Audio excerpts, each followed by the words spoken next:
Bisakah menang hanya dengan diam di rumah saja? Yuk, tonton video sampai habis berikut ini.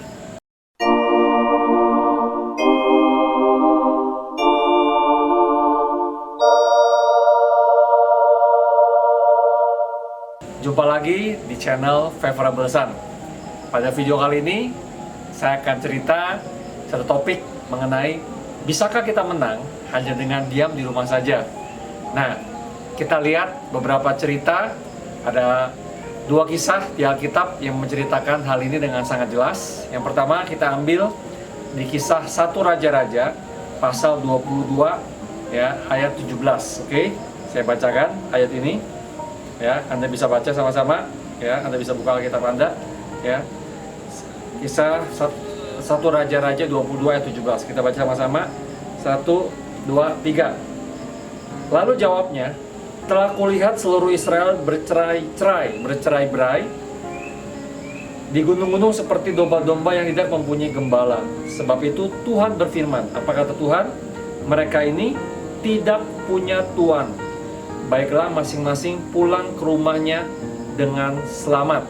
Nah, teman-teman, kisah di 1 Raja-Raja ini, ya, kalimat ini muncul karena dari satu kisah, ya. Kenapa Tuhan suruh pulang ke rumah, ya, masing-masing, ya, dengan selamat. Nah, kisah ini adalah kisah di mana satu waktu, ya, kita tahu bahwa kerajaan Israel setelah Raja Salomo itu terpisah menjadi kerajaan Israel, ya, dengan kerajaan Yehuda. Nah, waktu itu kerajaan Israel rajanya bernama Ahab, ya, dan Raja Yehuda waktu itu namanya Yosafat. Oke. Nah, dikatakan di sini, ya, kita baca ya 1 Raja-Raja 22 ya, ayat 1 ya sampai 4 ya, saya bacakan. 3 tahun lamanya orang tinggal dengan aman dengan tidak ada perang antara Aram dan Israel. Pada tahun yang kedua, pergilah Yosafat, Raja Yehuda kepada Raja Israel, yaitu Ahab. Berkatalah Raja Israel kepada pegawai-pegawainya, tahukah kamu bahwa Ramot Gilead sebenarnya milik kita, tapi kita tinggal diam saja dan tidak merebutnya dari tangan Raja negeri Aram.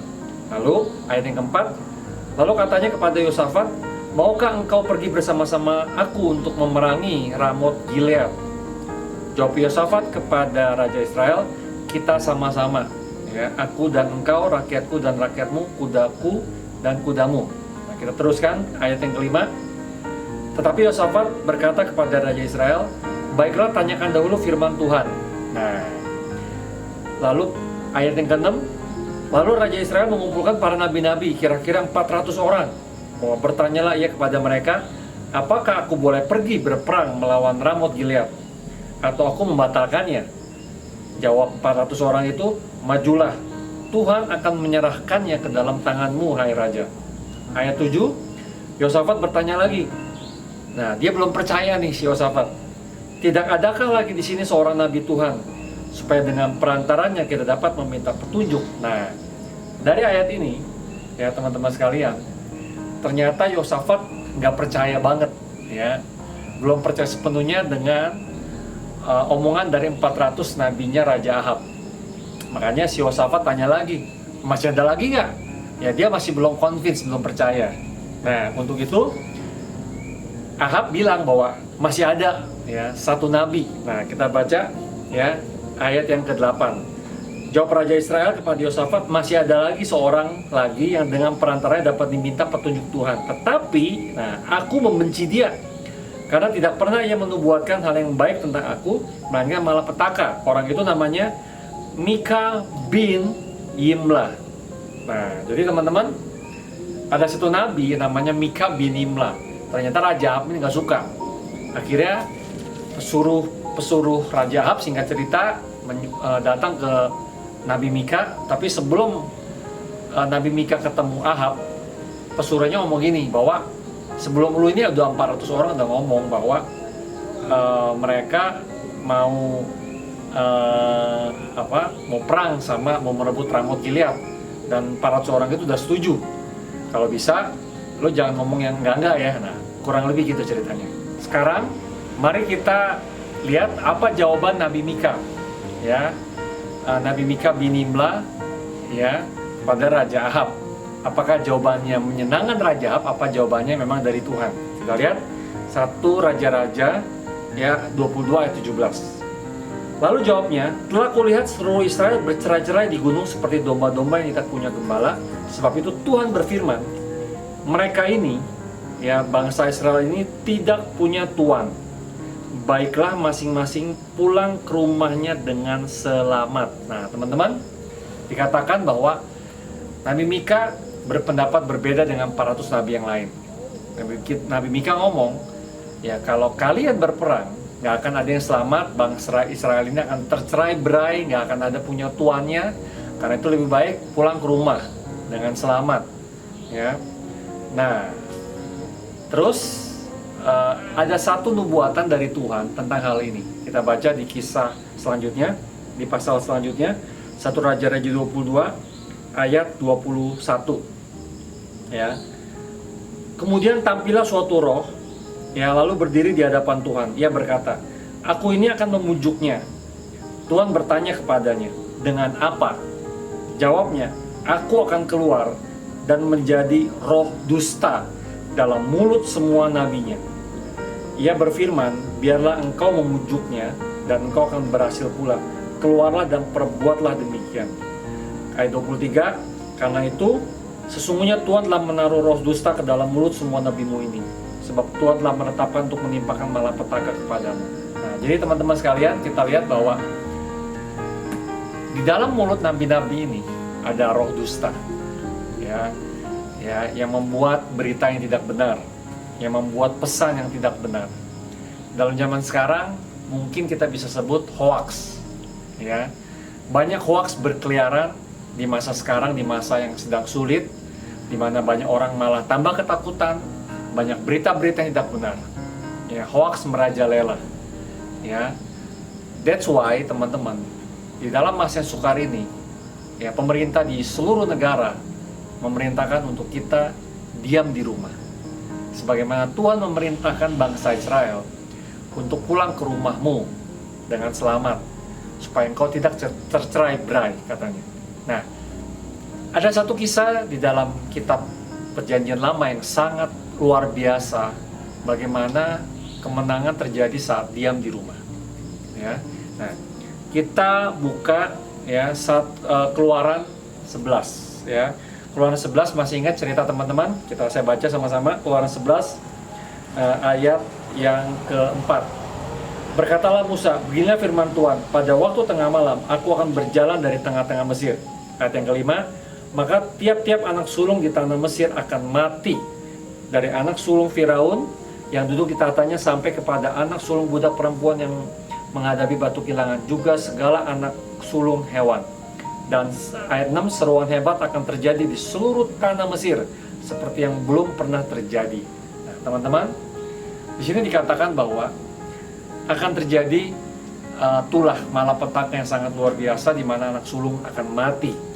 Nah, apa perintah Tuhan kepada bangsa Israel supaya mereka nggak akan mati?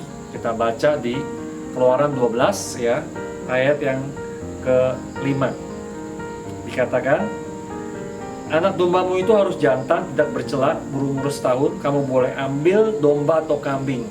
Kamu harus mengurungnya sampai hari yang ke-14 bulan ini. Lalu seluruh jemaah Israel yang berkumpul harus menyembelihnya pada waktu senja. Kemudian dari darahnya haruslah diambil sedikit dan dibubuhkan pada kedua tiang pintu dan pada ambang atas, pada rumah-rumah di mana orang memakannya. Nah, jadi teman-teman, dikatakan bahwa bangsa Israel, ya, apa yang harus dilakukan? Menyembelih domba dan darahnya dibubuhkan kepada kedua tiang pintu dan pada ambang batas pada rumah-rumah mereka. Jadi pada waktu malaikat maut menghabisi semua anak sulung, baik manusia maupun hewan di Mesir, bangsa Israel harus, keluarga bangsa Israel harus diam di rumah dan menyembelih domba, anak domba, dan darahnya harus dibubuhkan pada tiang pintu rumah. Ya. Nah, teman-teman, di saat mereka membubuhkan darah di sana, malaikat maut akan melewatinya. Kita baca Keluaran 12 ayat 11. Dan beginilah kamu memakannya, pinggangmu berikat, kasut pada kakimu dan tongkat di tanganmu. Buru-burulah kamu memakannya. Itulah Paskah bagi Tuhan. Kita baca ayat yang ke-13. Dan darah itu menjadi tanda bagimu pada rumah-rumah di mana kamu tinggal. Apabila aku melihat darah itu, maka aku akan lewat daripada kamu. Jadi tidak akan ada tulah kemusnahan di tengah-tengah kamu apabila aku menghukum tanah Mesir. Nah, jadi teman-teman, dikatakan bahwa dikala ada darah yang dibubuhkan pada tiang pintu, malaikat maut tidak akan menghabisi anak-anak sulungnya, akan dilewati. Itulah dinamakan Paskah. Ya, Paskah itu bahasa Inggrisnya Passover, dalam bahasa Ibraninya namanya Pesach.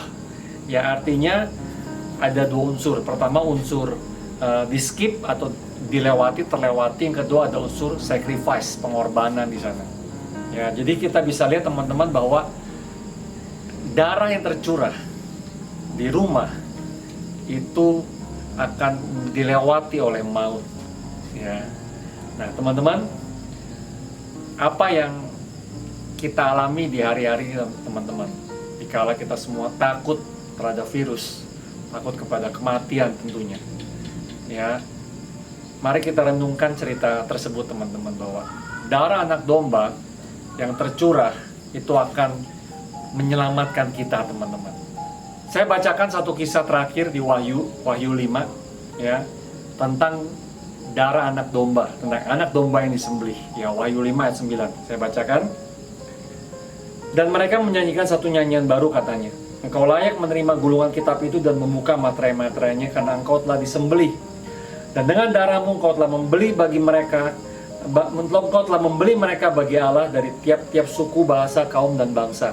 Dan kau telah membuat mereka menjadi satu kerajaan, menjadi imam-imam bagi Allah kita, dan mereka akan memerintah sebagai raja di bumi. Katanya dengan suara nyaring, ayat yang ke-12, saya lompat, anak domba yang disembelih itu layak untuk menerima kuasa, dan kekayaan, dan hikmat, dan kekuatan, dan hormat, dan kemuliaan, dan puji-pujian.